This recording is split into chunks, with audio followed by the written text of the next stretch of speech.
Buenos días, señoritas, jóvenes, buenos días a todos.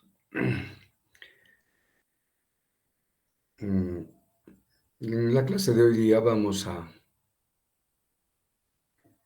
utilizarlo para resolver problemas relacionados a ecuacionamientos en máquinas asíncronas. Mm, Aunque problemas casi no existen, sino más bien son programas de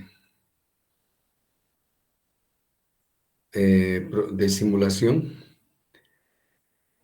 que nos pueden permitir el comportamiento de muchos parámetros que están ecuacionados en la máquina mediante las ecuaciones de tensiones, mediante las ecuaciones de corriente, mediante las ecuaciones del factor de potencia, que son los que hemos deducido. Y todos esos parámetros que podemos calcularlos, entonces nos dan la situación en la que se encuentra en el estado de funcionamiento, ¿no? De cualquier componente eléctrico-magnético que se tiene en la máquina. Ese es el propósito de este capítulo. Pero, sin embargo, respecto a la resolución de problemas prácticos, la información es un poco restringida, muy reducida y prácticamente hay poquitos problemas como para poder ver simplemente la forma de aplicación. ¿De acuerdo? Podríamos verlo, pero previamente yo quisiera hacer hincapié en el pequeño resumen en la parte final de este capítulo, que sí es muy importante, ¿no? Porque nos permite ya llegar a ciertas conclusiones. Bien, entonces veamos las conclusiones de esas ecuaciones.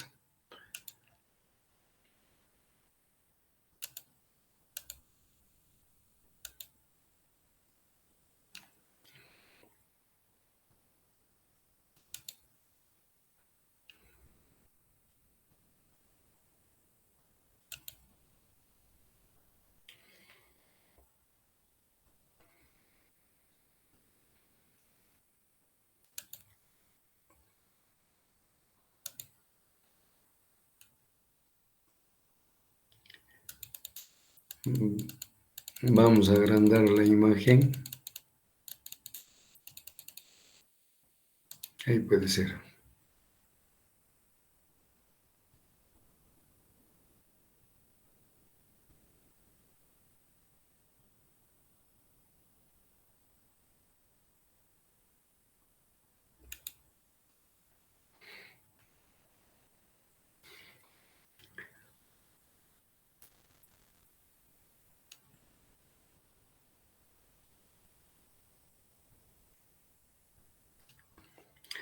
Bien, entonces, a partir de este capítulo les dije que vamos a dejar de observar la máquina como tal.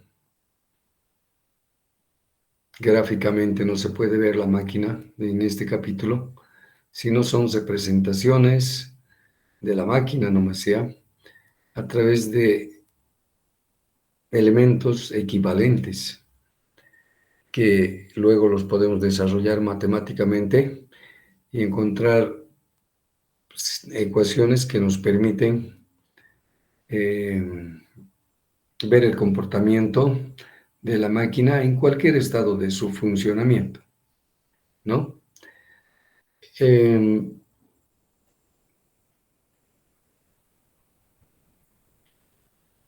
Justamente hemos partido haciendo de que la máquina asíncrona ya por su forma de resultados eléctrico-magnéticos, se ha podido ver que es una máquina simétrica y equilibrada.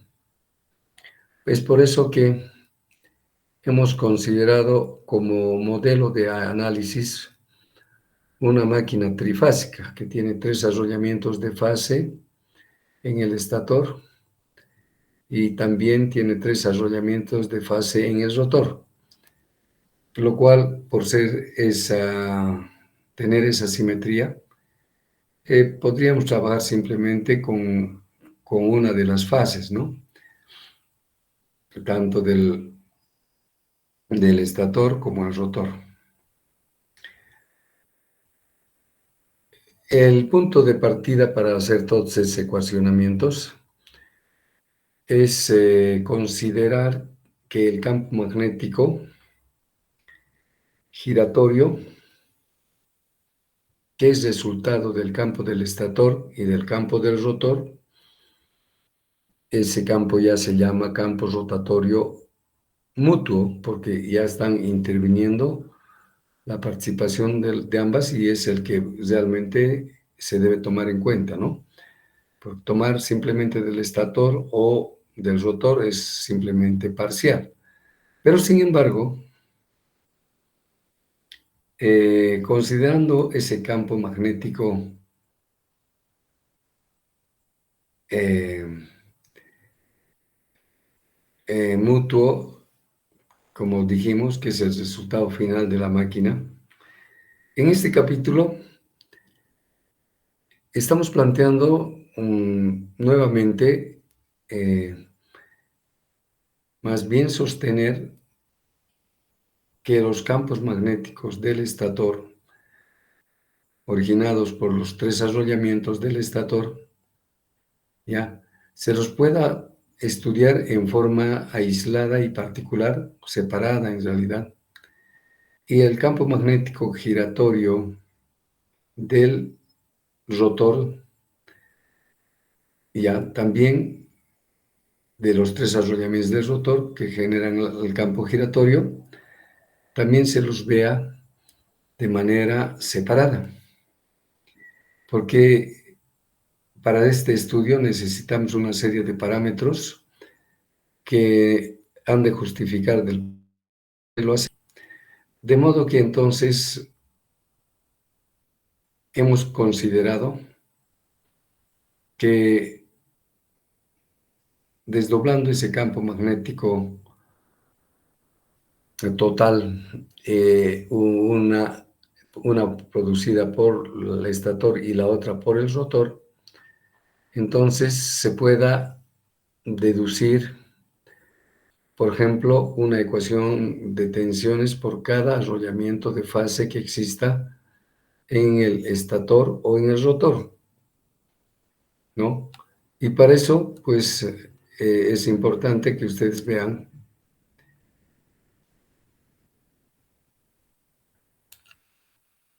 que ese campo magnético giratorio que lo estamos separando puramente del estator, entonces los 3 arrollamientos ya del estator al circular corrientes por los 3 arrollamientos generan el campo magnético giratorio que ya conocemos, ¿verdad? Y cuya velocidad es 60 veces la frecuencia dividido entre pares de polos.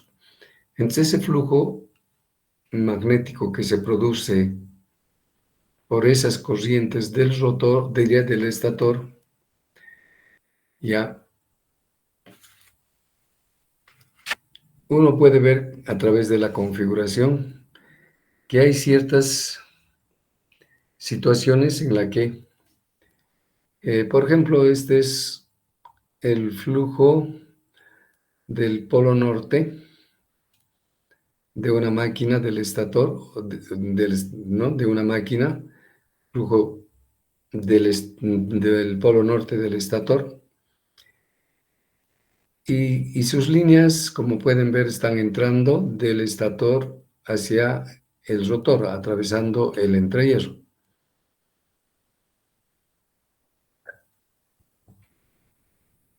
Por la simetría, esa cantidad de líneas que atraviesan del polo norte, ya una parte va a la izquierda y otra parte a la derecha, y llegan a configurar unos lazos magnéticos, ¿no? Solamente estoy hablando del polo norte. En el polo sur ocurre lo mismo, porque hemos dicho que son simétricos, entonces no tiene mucho sentido estudiar todos los polos. Suficiente con este polo norte.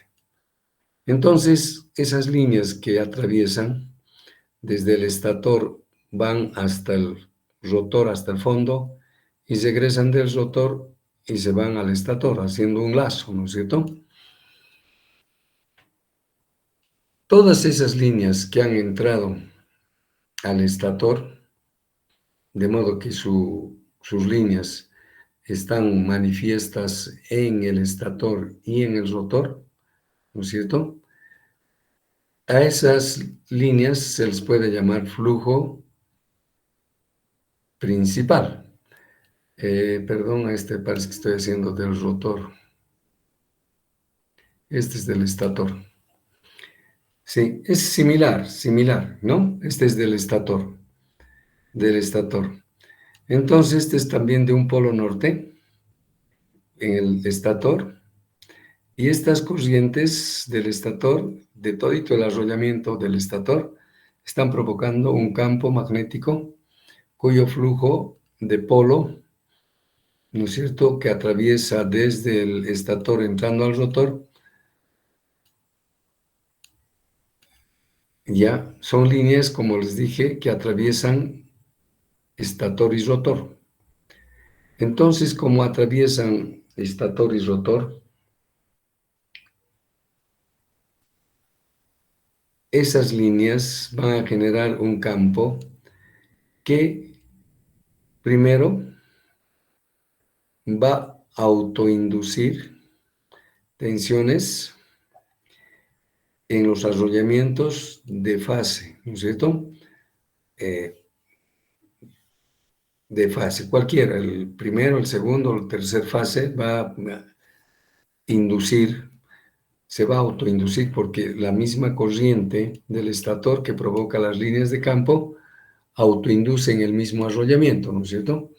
Entonces hay un autoinducción que se produce, que le llamamos la tensión eléctrica, eh, debido al flujo del polo norte, o en este caso, a este flujo 1P que le vamos a llamar, que quiere decir en el estator, el flujo principal en el estator, y este flujo principal ya va a provocar en todo un arrollamiento de fase del estator una tensión, ¿no es cierto?, autoinducida. Pero ese mismo flujo va a pasar al arrollamiento del rotor, porque hemos dicho que sus líneas atraviesan hasta el rotor. Y cuando atraviesan, considerando un solo arrollamiento de fase del rotor, en ese rotor, en esas bobinas que hay del arrollamiento del rotor, va a inducir otra tensión, ¿no es cierto? Eso sería una tensión mutua, porque está viniendo del estator hacia el rotor. Y entonces esa tensión la estamos llamando como E sub 2, 1P, quiere decir la tensión inducida en el arrollamiento del rotor debido al flujo principal del estator que atraviesa el rotor, ¿no es cierto? Entonces se genera en el rotor esta tensión debido al flujo del estator. Luego también ese flujo del estator tiene una característica de que en algunos sectores del total de flujos hay una parte de flujo que no entra al rotor y se queda simplemente en las ranuras donde están los arrollamientos, o sea, en el espacio de aire, y esas líneas son líneas que están confinadas en esos rinconcitos que evidentemente, si tomamos en cuenta el efecto de su inducción, va a provocar una tensión, ¿no es cierto? Esa inducción de este flujo se llama, y flujo que se llama, si consideramos la de otra vez del polo norte nada más, ese flujo que se concentran en estos lugarcitos sin pasar al rotor, se las designa como flujo de dispersión del estator. ¿Ya? Esto más este de la derecha, todos los que puedan haber, se considera como el flujo sigma 1. ¿Ya? No quiere decir que cada unito se llama sigma 1, sino todito correspondiente a un polo, ¿no? A un polo, flujo de dispersión. Entonces, esos flujos también, como les dije, inducen en esos arrollamientos, considerando ese efecto del flujo de dispersión en el estator. Entonces, en el arrollamiento del estator se produce una tensión eléctrica E sub 1, 1P, que quiere decir tensión inducida debido al flujo de dispersión, ¿no? Entonces aparecen ya la presencia de 3 tensiones inducidas debido a los flujos del estator. La tensión en el estator debido a su flujo principal, el flujo de dispersión en el estator debido también a su flujo de dispersión, y en el arrollamiento del rotor, el flujo del rotor debido al flujo principal del estator. Entonces hay 3 tensiones que se han inducido, 2 en el arrollamiento del estator y 1 en el arrollamiento del rotor. Ese mismo fenómeno hemos visto que se produce acá en el rotor.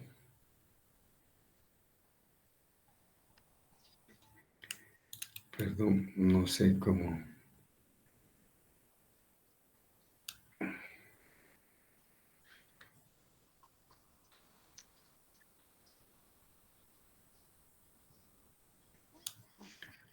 Qué barbaridad. Este es en el estator.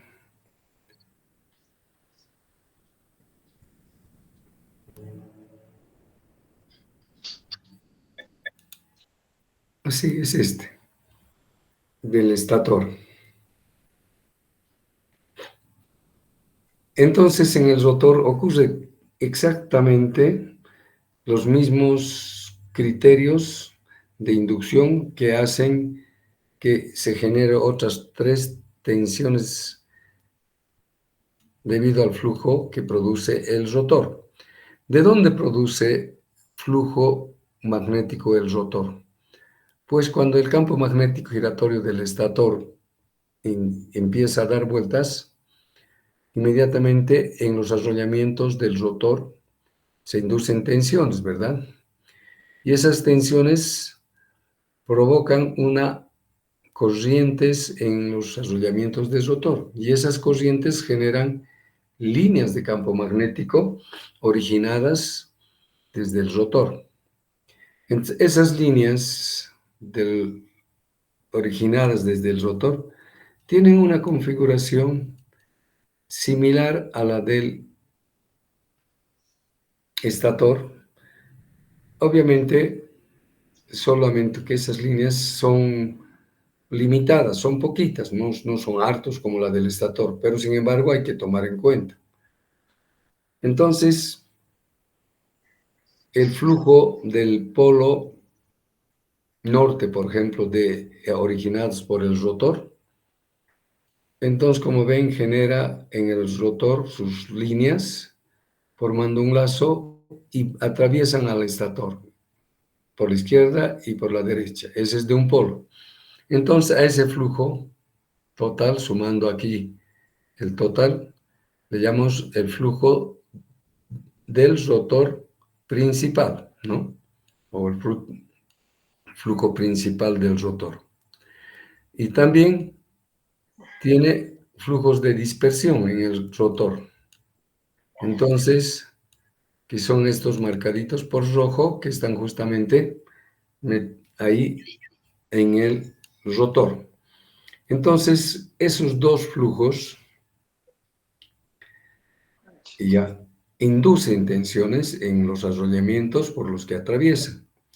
Entonces, como este rotor está dando vuelta con la misma velocidad que del campo giratorio, porque hemos deducido en el capítulo anterior que la velocidad de este flujo producido por el rotor tiene, en términos absolutos, igual velocidad, ¿no? Entonces, por ese motivo, este flujo al girar induce principalmente en los arrollamientos del rotor. En realidad se trata de una autoinducción porque se está, por el mismo arrollamiento, se está induciendo ahora una tensión. Y esa tensión ya la estamos llamando, aquí está con flechita, es todo el arrollamiento del rotor y sería la tensión inducida en el rotor debido al flujo principal del rotor, ¿no es cierto? Por esa autoinducción. Y si nos fijamos en el arrollamiento del estator, en esos arrollamientos, el arrollamiento de fase, también se va a inducir pues la tensión eléctrica en el arrollamiento del estator, 1, debido al flujo principal del rotor, que sería 2P, o mutuo también llaman, ¿no es cierto? Entonces, esos dos tensiones se producen debido al flujo principal del rotor. Y el tercero se debe al flujo de dispersión del propio rotor que se autoinduce en un arrollamiento de fase y su tensión va a dar E2 sigma, ¿no es cierto? Es la tensión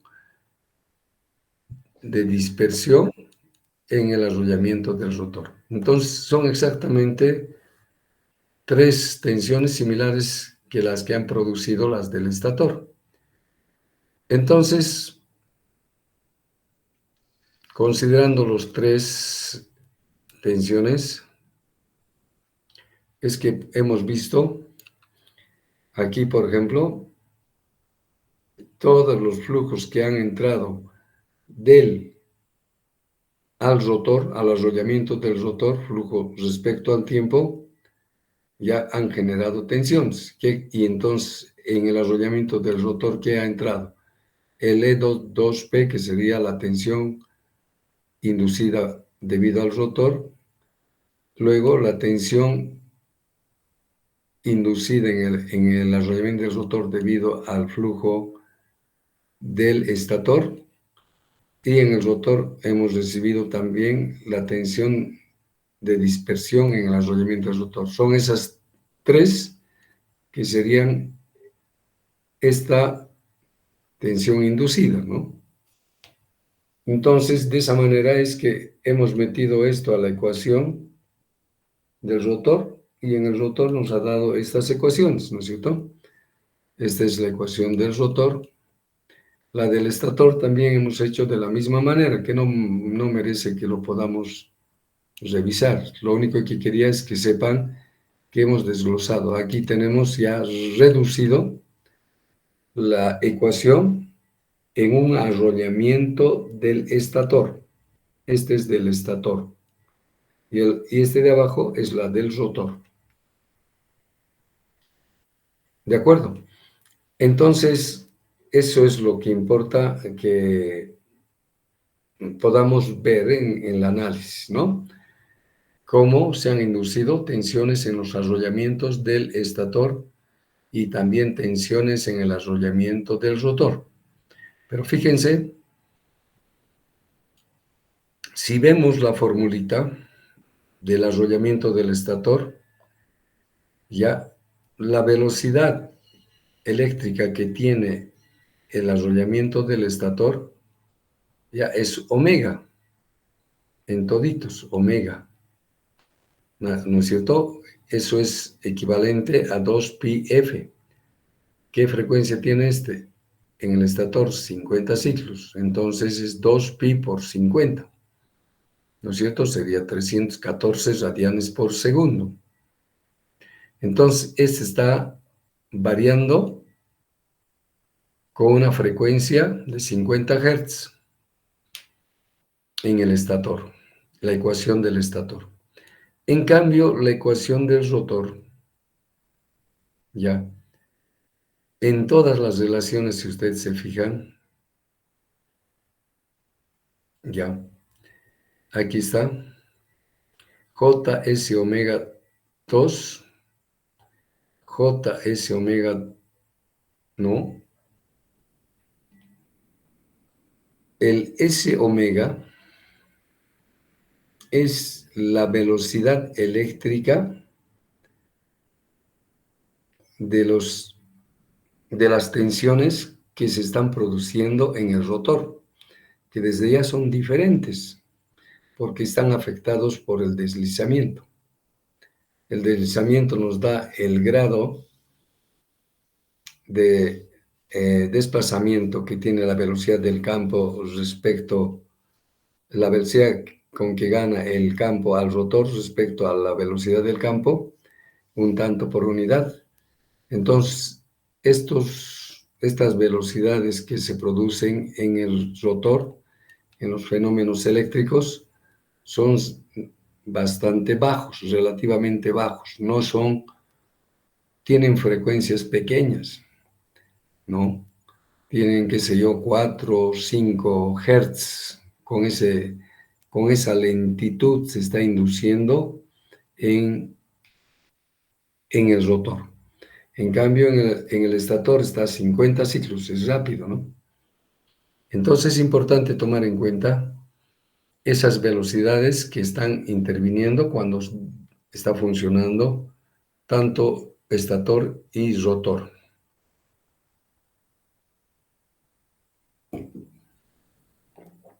Bueno, con estas ecuaciones hemos empezado a deducir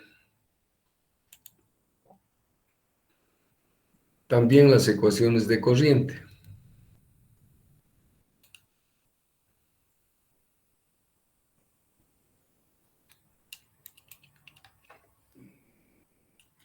Bien, como hemos deducido matemáticamente de estas ecuaciones, entonces nos ha significado que las corrientes que se dan en un arrollamiento del estator, tomando en consideración una serie de definiciones complementarias que hemos hecho, resulta que esta corriente ya está dado por esta relación matemática bastante compleja, ¿verdad? Para poderlos resolver con una calculadora.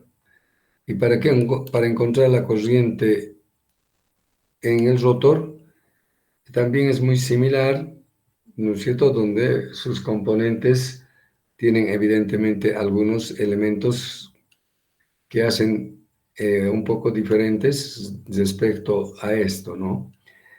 Entonces, estas ecuaciones no son como para poder utilizar en aplicaciones de formulitas prácticas, porque está constituido por muchos componentes y a veces los componentes hay que revisarlos, pero sí hemos podido introducir las dos ecuaciones en un programa de simulación, teniendo los datos para poder manejar en función de la velocidad o del deslizamiento, en este caso, están para los dos. Aquí está en función de la velocidad o en función del deslizamiento, ¿no? Entonces, en cualquiera de ellas, porque la relación existe es lineal la relación entre el deslizamiento y la velocidad del rotor, ¿no es cierto? Varía la velocidad del rotor y el deslizamiento se modifica y eso tiene una relación lineal. Entonces, bueno, por ejemplo, haciendo el estudio en función de la velocidad del rotor, el de un motor, por ejemplo, que parte desde cero y va aumentando su velocidad hasta llegar a la velocidad del rotor nominal, ¿no es cierto?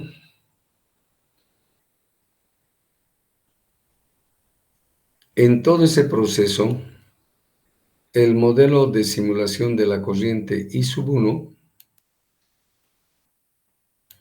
me ha salido esta curva. Y la I sub 2, esta otra curva que un poquito difiere. Pero esa situación, todo depende de los componentes en las que está funcionando ese modelo, ¿no es cierto? Puede ser en algún momento que la corriente I2 sea más alta que la I1, ¿verdad? Eso no importa. Lo que sí interesa es que cuando cada una de estas corrientes que están en el arrollamiento del estator y del rotor, en el instante en que la velocidad es cero, que quiere decir que el motor está parado, está empezando a querer a girar, en ese momento la corriente sube grandemente. Aquí le he hecho la comparación con respecto a su corriente nominal y fíjense, llega hasta 6 veces la corriente nominal. Y la corriente del rotor, 5.5 por decir algo, igual su valor nominal. O sea, arranca con una corriente de 5 a 6 veces su valor. Y no solamente con eso, puede ser mucho más. Ya les he dicho que depende de los componentes que tiene la máquina. Entonces, esta es una situación que preocupa porque una máquina que arranque con estos valores grandes de corriente, al fabricante le complica en su diseño, pero sin embargo, cuando empiezan a dimensionar los fabricantes, consideran que puede aguantar esa corriente grande en el momento del arranque por un tiempo limitado, ¿no? En catálogos nos avisa, puede aguantar por decir 5 minutos esa condición, otros nos dicen 1 minuto, entonces hay que ver, por eso es verdad que aguanta, pero su aguante es limitado en tiempo. Entonces siempre es bueno ver en cada motor, preguntar cuánto es su corriente de arranque, porque en su plaquetita debe estar avisando. Pero esta corriente, como ven, a medida que va aumentando la velocidad de arranque, va bajando poquito. Y cuando llega más o menos al 70-80% de velocidad, cae de golpe el valor de la corriente. Y cuando llega el rotor, teóricamente, a la velocidad del campo magnético giratorio NB, en esa situación la corriente se vuelve cero, ¿no? Entonces, así es como se mueve el comportamiento de la corriente en todas las máquinas. Y hay que tener cuidado por el aspecto que les digo. No les estoy diciendo que no funciona. Cuidado, funciona. Ustedes cualquier máquina lo conectan directamente su tensión sin nada y la corriente podrá llegar a ese valor, pero va a funcionar por un instante, ¿no? O vaya, y la corriente ya va a empezar por la rapidez de la velocidad, ya va a bajar, ¿no es cierto? Normalmente, cuando la corriente nominal estaría en 1, ¿no es cierto? En este punto se quedaría una vez ya funcionando el motor, ¿no es cierto? Que sería la velocidad del rotor nominal y aquí la corriente nominal, ¿no? Con esta corriente nada más trabaja ese motor, ¿no? Cuando ya está funcionando. Entonces, tenemos que hablar mucho sobre el arranque, sobre todo en estos motores, porque de alguna manera tenemos que disminuir, arreglar, mejorar. Bueno, ya les dije, el motor directamente se puede conectar, funciona, arranca con esta corriente grande, pero en cuestión de segundos llega hasta su velocidad de rotor nominal y listo, la corriente está en su punto de corriente nominal o quizás está más bajo. Entonces, eso se produce en unos cuantos milisegundos, ¿no? Pero hay motores grandes, grandes, en el que sí el proceso de arranque toma un poco más de tiempo, 5 o 10 minutos. Entonces, esos motores, los fabricantes no le aumentan la capacidad suficiente como para que puedas arrancar con esos valores grandes de corriente y entonces normalmente al vender les dice tienen que buscar un elemento de que reduzca esa corriente en el arranque. Y entonces esos motores grandes vienen con la venta de un arrancador, ¿no? Que después vamos a ver más adelante para que baje la corriente de arranque. ¿Ok? Entonces, esto es importante que tomen en consideración respecto a las ecuaciones de corriente. Y lo mismo en la ecuación de factor de potencia.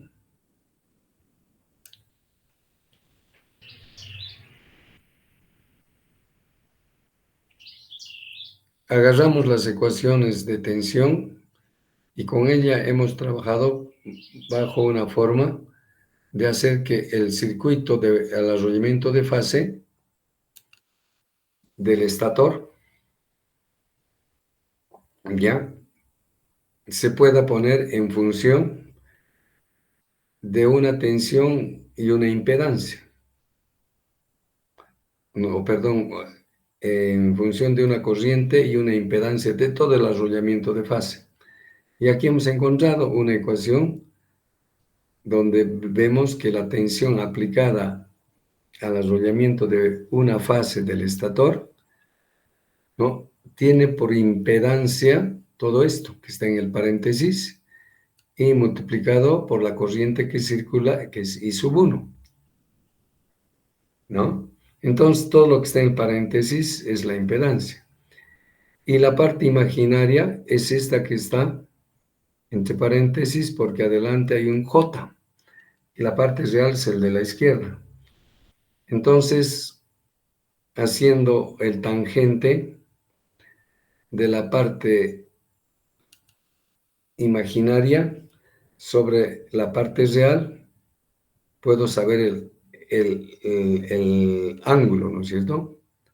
El ángulo. Si quiero sacar ese ángulo, hago el arco tangente y tengo el ángulo. Y como ya tengo ese ángulo, le multiplico por el coseno phi y con el coseno phi he obtenido el factor de potencia. Entonces, esta ecuación que está remarcadita es, ¿no es cierto?, la ecuación también del coseno phi, el factor de potencia, pero requiere muchos componentes, ¿no es cierto?, lo cual lo hacen complicado para utilizar calculadorita, ¿no es cierto?, no se puede. O si se puede, sería saber todos los datos y poderlo aplicar, ¿no? Pero eso es un poco difícil. Pero sin embargo, haciéndolo correr en un programita de simulación, el coseno phi, vemos que el coseno phi, según esta función que hay aquí, depende del deslizamiento. y todo lo demás son parámetros ya resistivos o reactivos que son valores constantes. Por tanto, podríamos hacer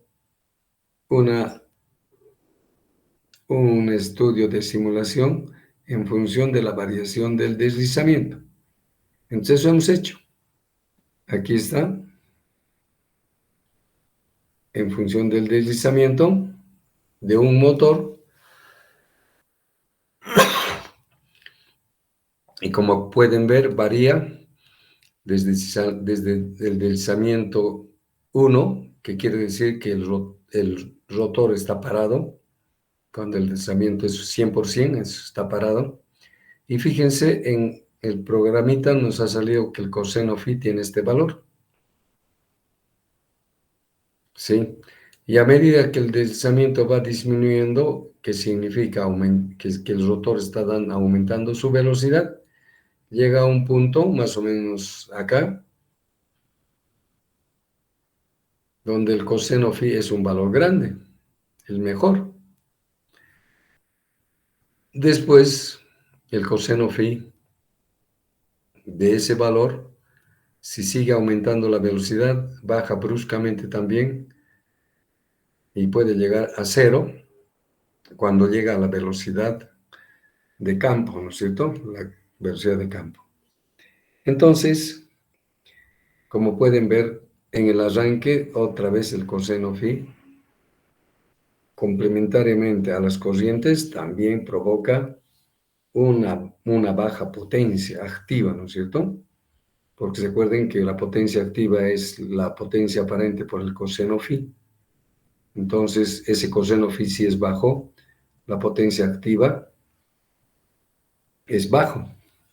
Y si es bajo, entonces vamos a ver más adelante que la potencia activa tiene que ver directamente con la potencia mecánica. Entonces la potencia mecánica es baja, no tiene mucha fuerza para arrancar, ¿no? Entonces eso nos avisa el coseno phi. Entonces nos gustaría que esté aquí, ¿no? Con este coseno phi, o un poquito más después. Normalmente lo hacen un poquito más después, aquí en el punto donde está el 100%, y ahí es el coseno phi nominal. ¿Estamos de acuerdo?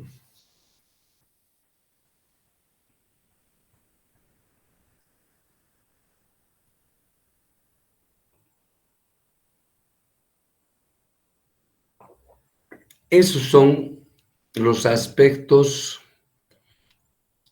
que hay que tomar en cuenta en este capítulo, ¿no? Y cada uno de estos componentes que están en los ecuacionamientos hay que estudiarlos muy detenidamente para ver de qué parte de la máquina se trata, para tener una pequeña información, ¿no es cierto? Pero sin embargo, si lo vemos en términos muy generales, no se ve ya la máquina, ¿no? No vemos la máquina asíncrona. Y por tanto, siempre es una dificultad manejar estas ecuaciones de manera teórica, ¿no es cierto?, sin tener la figura y la presencia de la máquina, ¿sí? Pero nos limita a esta situación y tenemos que seguir adelante con esta relación. A ver, veamos un problemita que he conseguido.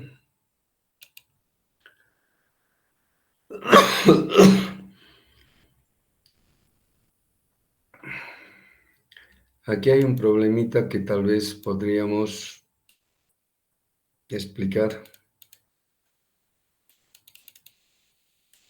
Estoy agrandando.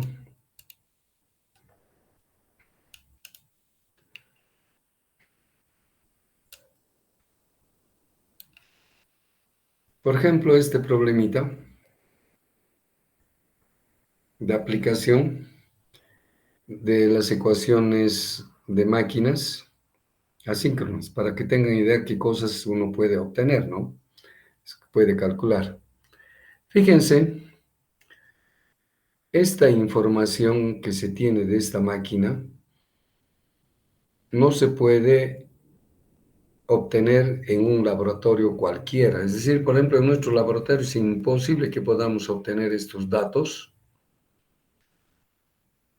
y por tanto poder utilizar la aplicación de esas ecuaciones sería imposible. Pero sí, los fabricantes, durante los años que han estado haciendo sus pruebas, han encontrado el comportamiento de esos valores y tienen como datos, según el tamaño del motor, de la máquina. Entonces, este seguramente es de alguna pequeña máquina y bueno, ahí estamos aplicando las ecuaciones y veremos en qué nos puede determinar. Entonces, aquí dice, una máquina asíncrona es de rotor bobinado, funciona a 380 voltios, su conexionado en el arrollamiento del estator es Y1, que quiere decir que el arrollamiento de fase es de una sola rama, no hay paralelos, lo cual es serio, ¿no? Y luego, su frecuencia de alimentación es 50 Hz.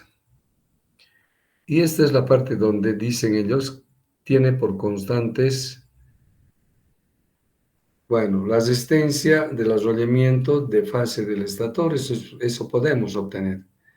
Es igual a 0.3 ohms. Lo que no vamos a poder es encontrar este dato, la inductancia de dispersión del arrollamiento del estator es de 3 milihenrios, ¿no? Seguramente el fabricante tenía esa información y hemos aprovechado. Luego, la inductancia principal del estator es de 82 megahertz. Y va al rotor, la resistencia del rotor es 3 ohmios, la inductancia del rotor de dispersión del rotor es 0.03 milihenrios. Luego, la inductancia principal del rotor L2P es 0.82 milihenrios y la inductancia mutua que hay cuando los flujos van desde el estator al rotor o del rotor al estator, por se llama mutua, puede ser el 1,2 o el 2,1, pero es el mismo porque hay simetría, ¿verdad? Nos dicen que es de 6 milihenrios. Entonces, esos son los datos que no es fácil de obtener. Este problemita lo tenía. Entonces, esta máquina va a funcionar como motor y lo que miden es la corriente eficaz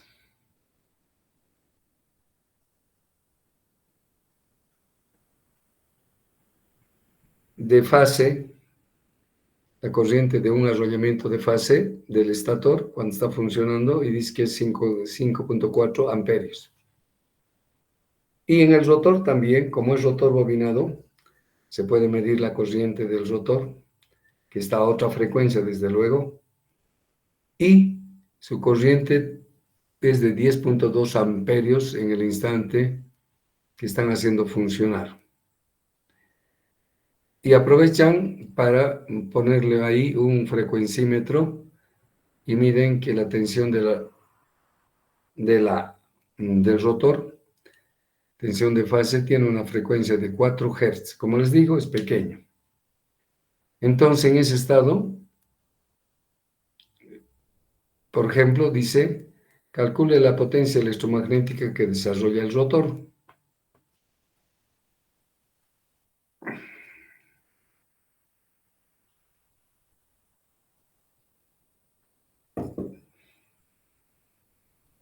Bueno, para hacer el cálculo, tenemos que hacer el cálculo solamente en algún estado, en un punto de ese funcionamiento, ¿no es cierto? Por eso nos han dado que en ese estado de funcionamiento hay la corriente eficaz, la frecuencia del rotor es 4 Hz, y mediante esos, por ejemplo, yo puedo averiguar la velocidad del campo magnético giratorio, puedo sacar deslizamientos con esta información que me dan, ¿no es cierto? Pero tratándose de resolver solamente la potencia electromagnética, pues nos vamos a reducir a buscar la potencia electromagnética de rotor. Bueno, recuerdan ustedes que la potencia electromagnética en estas máquinas es la potencia eléctrica, es la potencia activa en todo el arrollamiento, en todos los arrollamientos del rotor, ¿no es cierto? Entonces, esa potencia electromagnética está dada por 3, porque el rotor tiene 3 arrollamientos. La tensión inducida en el arrollamiento de una fase, la corriente en el arrollamiento del estator, o perdón, del rotor, valores eficaces, ¿no es cierto? Para encontrar mediante esta fórmula hay que ser valores eficaces. Y multiplicado el coseno de phi sub 2, que es el ángulo entre la tensión y la corriente, ¿no? De esa manera yo podría encontrar la potencia electromagnética. Y entonces, para encontrar esa potencia electromagnética, aparentemente necesito saber la tensión eficaz de fase, la corriente eficaz de fase, el coseno phi, el phi 2, para poder utilizar esta formulita, ¿no? Entonces, teniendo los parámetros que nos han dado arriba y sabiendo que queremos la potencia electromagnética, entonces la ecuación de tensiones del rotor podría ser más útil para nuestro fin, la ecuación del rotor, ¿no?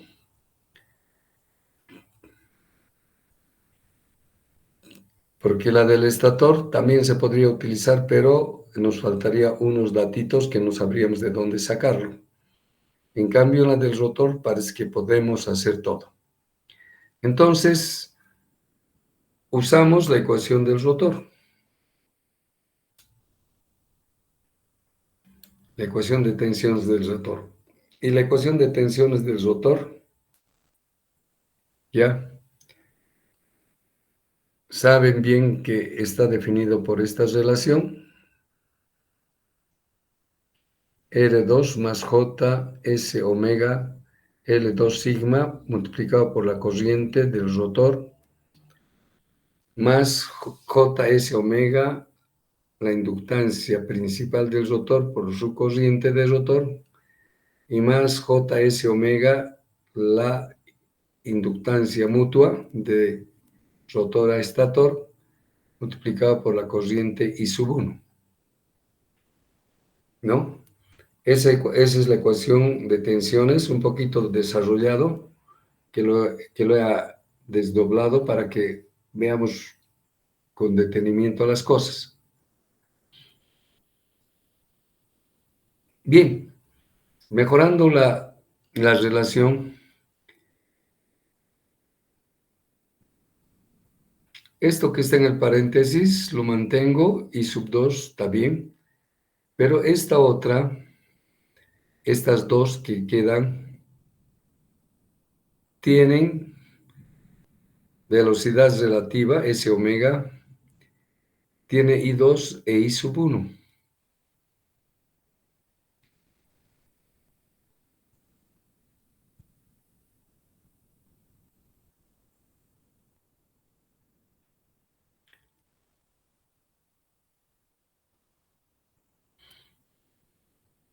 Si quiero juntarlos estas dos,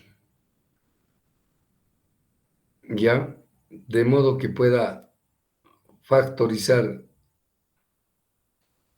la parte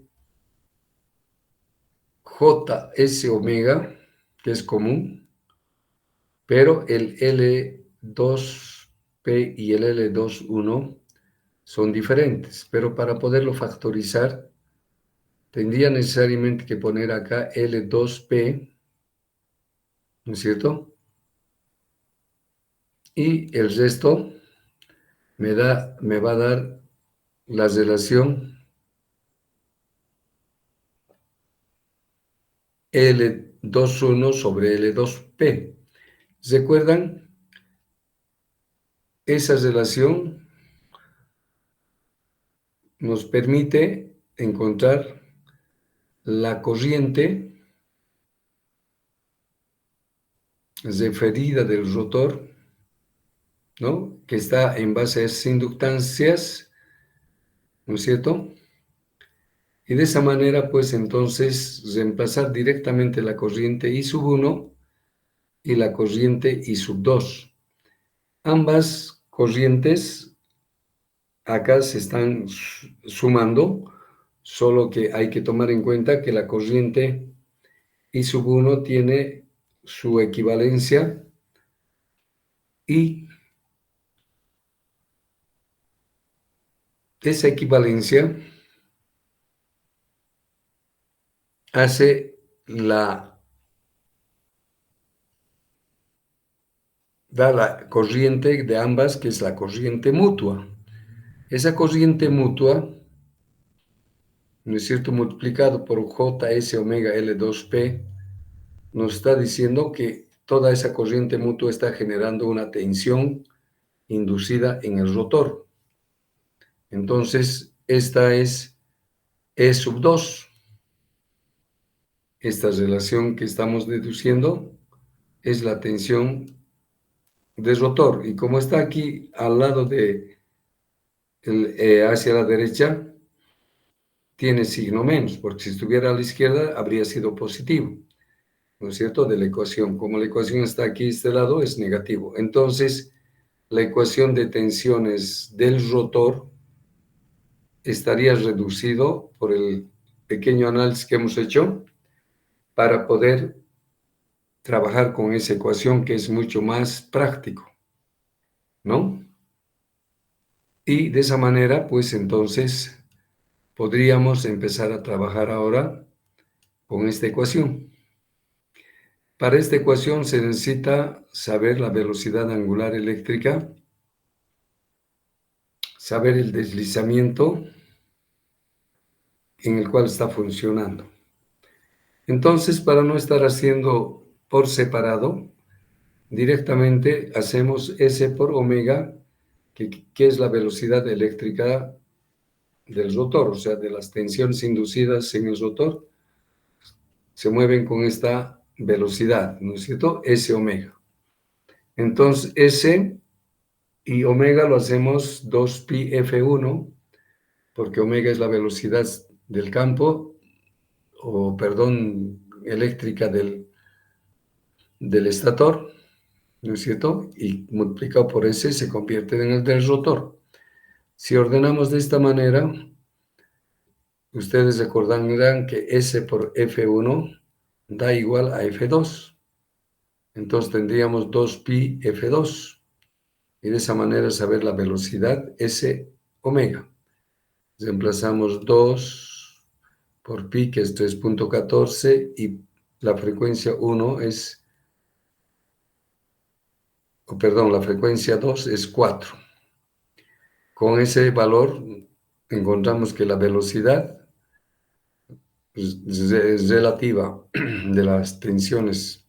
En realidad es la velocidad con la que las tensiones se están moviendo, los vectores del rotor, y sería de 25.12 radianes por segundo, ¿no?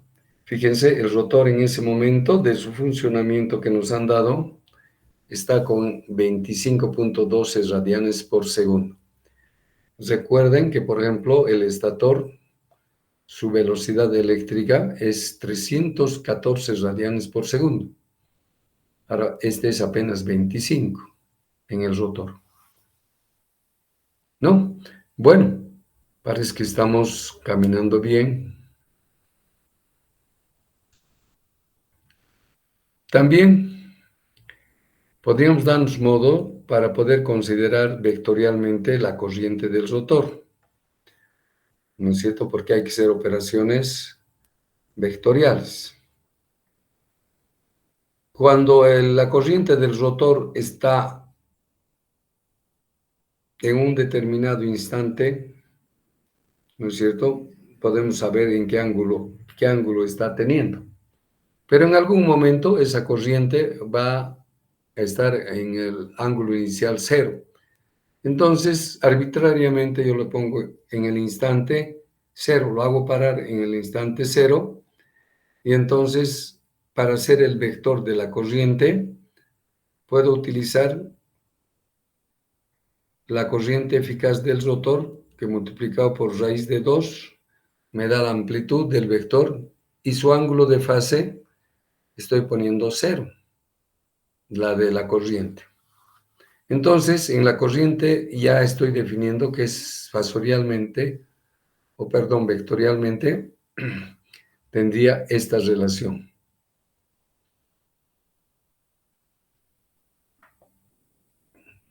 Entonces, ahora sí puedo aplicar a la ecuación de rotor que hemos simplificado.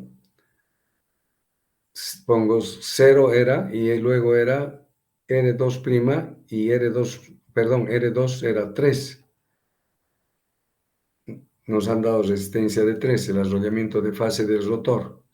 Luego más JS omega,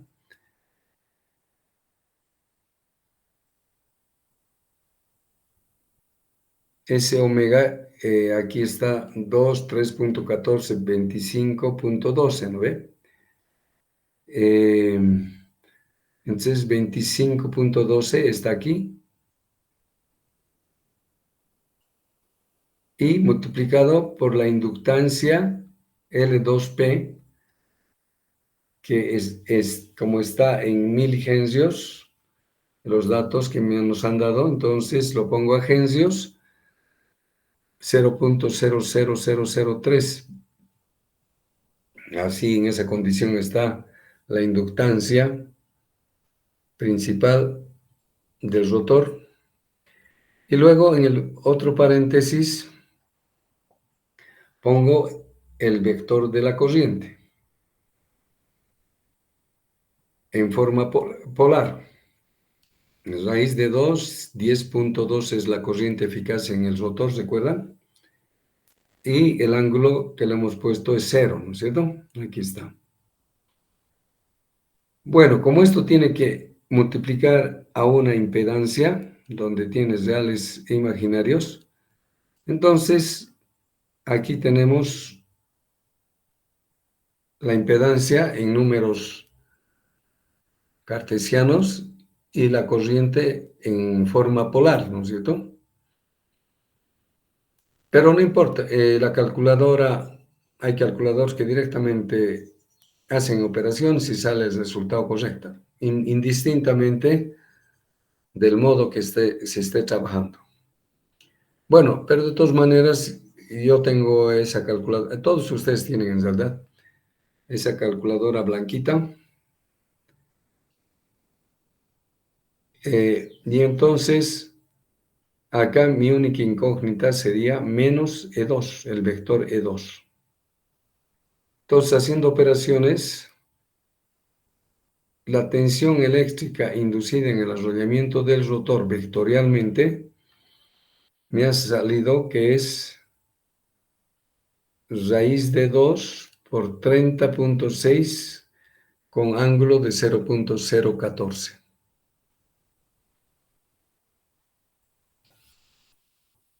Bien,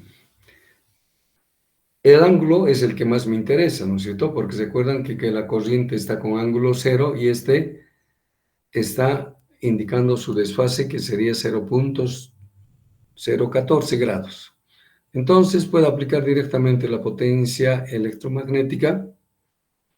Pongo 3 porque hay 3 arrollamientos en el rotor.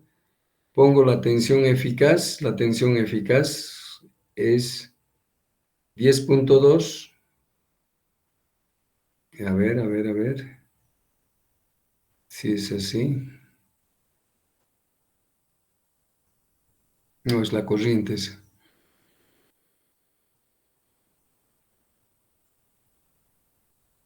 No, había sido la tensión, fíjate, aquí está raíz de 2, 30.6. Raíz de 2 es para hacer la amplitud, entonces valor eficaz es 30.6. Aquí está 30.6, la corriente 10.2, valor eficaz, y el coseno, como pueden ver, es de 0.014, coseno, ¿no es cierto? Hemos encontrado todos los parámetros para poderlo aplicar en esa ecuación, y de esa manera estamos deduciendo ahora la potencia electromagnética que se desarrolla, ¿no es cierto? Que sería la potencia activa trifásica en el rotor. Y la potencia electromagnética da 936.36 vatios, ¿no? Esa es la potencia que estaríamos encontrando cuando esa máquina está en ese estado de funcionamiento, ¿no? Fíjense, todos estos parámetros, como les digo, son un poquito complicados en su desarrollo. Todo depende qué datos se tiene. Por eso que problemas de este capítulo no hay mucho. Ya, pero se los voy a poner unos cuantos más para que ustedes puedan resolverlos en su momento de verificar su comportamiento aplicando todas las teorías de este capítulo. ¿Ya? Entonces, con esto habríamos terminado el tema de las ecuaciones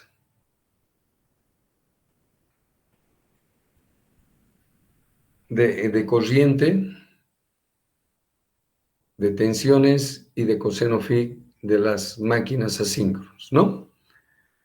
Entonces, practiquen un poco y si tienen alguna consulta, pues pueden preguntarme en próximas clases si es necesario, ¿de acuerdo? Bueno, voy a dejar de compartir.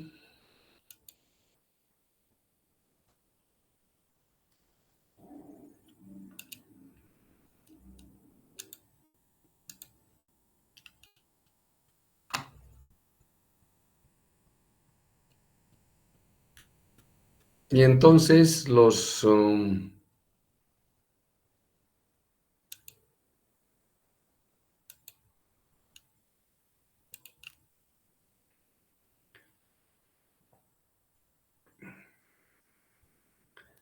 todo el texto de este capítulo ya se los he puesto en el Classroom. Los problemitas se los voy a enviar más luego, voy a verificar los otros problemas y de esa manera entonces tienen para poderlo estudiar. Pero sobre este capítulo no hay mucha aplicación práctica, sino esas ecuaciones sirven para realizar simulaciones, como vamos a ver más adelante, ¿ya? Pero sin embargo, de estas ecuaciones de simulación vamos a tratar también de encontrar otras ecuaciones más simplificadas que puedan reconstruir en realidad la máquina asíncrona que pretendemos estudiar, ¿no es cierto? Pero bueno, van a ver que también tiene pequeñas modificaciones en su interpretación, pero nos ayuda bastante para determinar todos los parámetros de funcionamiento que pueden tener las máquinas asíncronas. Bien, jóvenes, quedaremos acá. Nos veríamos el próximo lunes, ya en nuestra clase de las 12:45. Bien, hasta luego, muy buenas tardes. Hasta luego, Inge. Hasta luego, Brian.